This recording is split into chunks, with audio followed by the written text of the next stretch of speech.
E Flávio Dino, ministro da Justiça e Segurança Pública, defendeu a operação de busca e apreensão da Polícia Federal na casa dos suspeitos de hostilizar o ministro Alexandre de Moraes. Em sua conta no Twitter, Dino escreveu, abre aspas, Polícia Federal pediu busca e apreensão no âmbito de investigação por agressões contra o ministro Alexandre de Moraes e sua família, baseada no artigo 240 do Código de Processo Penal.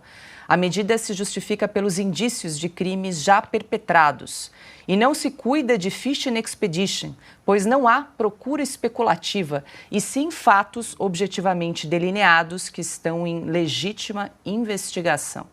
Agora, Augusto, fica a pergunta, né? Se essa operação da Polícia Federal, aí, com mandados de busca e apreensão, fosse tão necessária, né? Por que o ministro Flávio Dino já sai correndo para vir a público defender e justificar essa medida? Porque ele é comunista. Ele se filiou ao PSB e aparece com o ministro Barroso numa festa do Partido Comunista. O Partido Comunista não admite a existência do regime com o qual sonha de poder judiciário, de justiça, de coisa nenhuma. De coisa nenhuma. Então, esse cara está lá tentando, de olho também numa vaga no Supremo, achando que lida com um bando de bestas quadradas, quando é ele, a besta, é ele e o Lula, pelas declarações anteriores que eu quero também juntar nesse comentário. O Dino foi juiz e não sabe que não cabe, como lembrou o Silvio agora, a busca e apreensão desse tipo de crime, se é que houve. Se é que houve. A cabeça do Lula, do Flávio Dino, é a cabeça de um comunista. Não é normal. Não é normal. Quem acompanhou a queda do Muro de Berlim, o fim do Império Soviético, e continua comunista, não é normal. E na cabeça deles existe uma fixação, isso é doença, não vai passar. O Lula não teve aquele ato falho ali que revelou tudo, ao dizer que não sei o que, são comunistas, acusando, são fascistas, nazistas, comunistas. Comunista não. É uma cabeça baldia. Cabeça da Dilma não tem nada. A do Lula é aquilo, repito, é aquele terreno onde você vai jogando tudo. Mato, dinheiro, moeda, qualquer coisa cai lá dentro, aí você faz um bolo daquele negócio e emite uma ordem para sair uma frase. O que é que sai? Sai isso aí. Sai isso aí. Tanto ele pode dizer que o Bolsonaro é homofóbico, mas Pelotas é um polo exportador de veados, como disse o Lula. Tanto ele pode dizer isso, quanto ele pode também se referir ao Gaddafi, num vídeo famoso, aquele assassino líbio, como meu líder, meu amigo, meu irmão. Ele não sabe o que se passa no mundo, ele ficou do lado dos ayatolás atômicos querendo fazer a paz entre o Irã e Israel, a paz que termina com Israel afogado no Mar Morto, né? O Lula é uma das maiores provas de que o brasileiro vive uma fase de mediocridade, de burrice, que não terá reprise. Como é que pode tanta gente que aparentemente pensa ou sabe ler ter como único Deus da seita que pertence um cara que tem esse cérebro baldio, repito, a cabeça dele, ele não sabe onde está. Se você falar o que você sabe da Bélgica, quando ele passa pela Bélgica, o que ele sabe? Ele não sabe nada, nada. E o brasileiro, de repente, começou a achar que é o intuitivo, grande intuitivo. Ele descobriu o que fazer, que o Antônio Cândido, que é professor da USP, um sujeito crítico literário respeitado, senão o Lula não precisa saber português, porque a sabedoria que ele tem, né, dispensa. Tá? Pode falar o Menas, que está tudo bem. Eu queria ver se eu fosse aluno do já falecido Antônio Cândido e escrevesse Menas na prova da USP para ver se ele me aprovava. Então essa gente de joelhos e aí reverenciando um sujeito que só fala bobagem, isso aí permite que um Flávio Dino seja ministro da Justiça e a imprensa se refira à troca de uma miliciana por um ladrão, se refira como dança das cadeiras. É assim que a imprensa fala das trocas do ministério. Onde aquilo ali, se você olhar com lupa, você vai ver o que nem filme sobre a máfia mostra. Cada movimento é um crime e, no entanto, é um jogo político com o Centrão. Estou misturando coisas que é para jogar mais bobagem na cabeça do Lula. Só tem bobagem.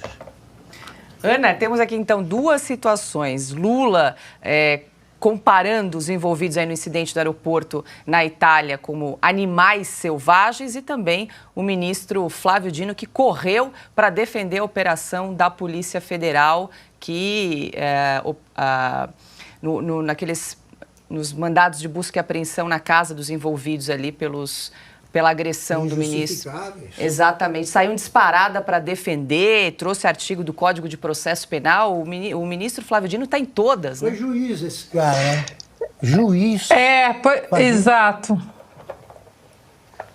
É incrível isso. Agora, saiu correndo porque alguma coisa está errada. Eu vou começar pelo Flávio Dino, então, né? O depoimento, eu vi a entrevista do advogado do casal que prestou depoimento, né, na Polícia Federal, 6 horas de depoimento em Piracicaba, 6 horas para falar sobre uma suposta agressão. E o advogado desse casal disse que se as imagens forem divulgadas, que elas vão elucidar absolutamente tudo o que aconteceu e comprovar a versão deles, de que não houve agressão, mas houve sim uma agressão verbal pesada por parte do filho do ministro Alexandre de Moraes, que inclusive o próprio Alexandre de Moraes teria puxado ali, né, o filho dele, porque as agressões teriam sido pesadas à mulher, né, do casal. Agora, a pergunta também, né? Tantos passageiros ali, as pessoas não querem, alguém deve ter uma gravação, porque essas imagens agora que parecem, né, que está sob poder aí da Polícia Federal, não está confirmado, mas se a Polícia Federal já está dando indícios de que tem essas imagens em seu poder, essas imagens elas vão passar pela cadeia de custódia segura, né? Elas serão alteradas, não serão alteradas, elas serão colocadas no inquérito e mostradas ao público de maneira íntegra, na sua integralidade também, como fica essa história. E sobre o Lula, essa gente tem que ser extirpada, é só procurar nos livros de história quem já disse isso, né? Ele que não sai desse palanque político, deste palanque político ele precisa alimentar esse ódio político, né? Porque é assim que ele vive. Ele não fala de proposta, as lives dele, ele não fala de proposta, ele não fala de ministérios, ele está aí viajando, né? 10 países, viajando, que é uma maravilha com o nosso dinheiro. A Janja Tour fazendo fotos aí, né, para o Instagram, foto de turismo. E o que ele diz, né, essa gente tem que ser extirpada, na verdade, reflete esse grupo do Lula, né? São vários vídeos na internet que a gente consegue encontrar com esse mesmo tipo de pensamento que é muito, muito parecido, né, que é ligado de maneira umbilical a ditadores do mundo. Então, a nossa produção aí achou mais um dessa turma, do Mauro Iazzi. Nós sabemos que você é nosso inimigo, mas considerando que você, como afirma, é uma boa pessoa, nós estamos dispostos a oferecer a você o seguinte: um bom paredão, onde vamos colocá-lo na frente de uma boa espingarda, com uma boa bala, e vamos oferecer, depois de uma boa pá, uma boa cova, né? Com a direita e o conservadorismo, nenhum diálogo, luta. Com a direita e o conservadorismo, nenhum diálogo. Só um bom paredão, uma boa espingarda, uma boa bala, uma boa pá e uma boa cova. Só para finalizar, Paula, o nosso querido Flávio Morgenstern, ele fez um tweet agora excepcional. Ele, que é um grande estudioso, né, da história mundial, ele colocou o seguinte no tweet dele: sabe como os alemães apoiaram o genocídio de judeus em 1933? Disseram que eles eram uma ameaça ao Estado alemão. Alegaram que era uma ameaça sanitária, pois transmitiam tifo.